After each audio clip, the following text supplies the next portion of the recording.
Back to our channel. As always, if you copy trading, you're an absolute moron and you deserve to lose all your money. And with that out of the way, we're going to speak today about a stock called CNH Industrial, trading at $12.30.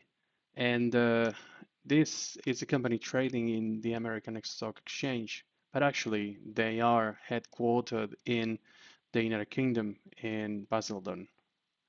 So they're a machinery uh, provider. And the reason why we're looking at them is because we believe, based on our fundamental research, that at the moment there is plenty of risks to the downside. So when we look at their business model, they are a massive manufacturer of agricultural and construction equipment. And despite beating the last report on EPS, management was actually quite transparent about how the guidance for 2026 is looking, which came below the street consensus.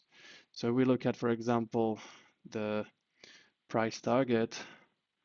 We are sitting at the moment not far off from the average price target, giving us some room, right, to fall to that lower price target, which was upgraded recently from the analysts.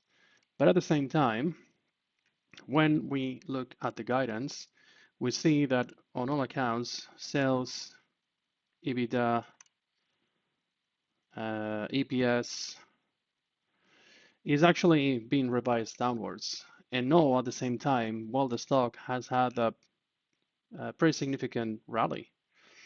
So there seems to be a mismatch between the fundamentals and the price action of the stock.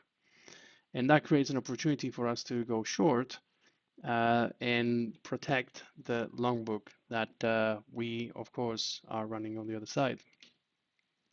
So with that, management issued this guidance while saying that the current market is pretty tough. We will have to see how that materializes in the next sprint on the 1st of May. But the key to bear in mind here when we look at that statement is that some of the competitors like John Deere are actually doing okay. And they came out, right, talking about how the trough in agriculture is finally arrived and is bottomed. CNH on the other side is talking about a really tough market, and they don't seem to be doing better at all. On top of that, we have to bear in mind the gross tariff impacts on agriculture EBIT. They're expected to grow from 110 basis points in 2025 to 210 to 220 basis points in 2026. So the construction faces a massive 500 pips margin impact.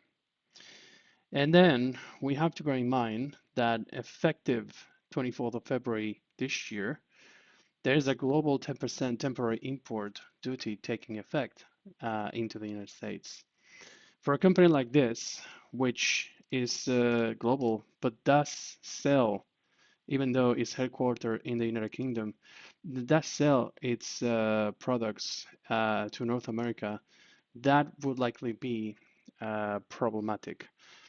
We have to also not forget about the current situation of the United Kingdom.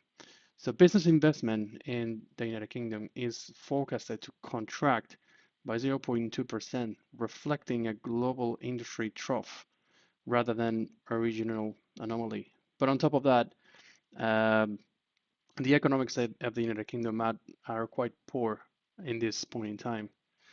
So what catalysts are we likely to see? Well, we could see, for example, the USDA, USDA Prospective Plannings Report, showing decline in corn plantings. Any further downward acreage surprise will catalyze a machine OEM sell-off, right? So basically, no machines being bought to perform those agriculture activities.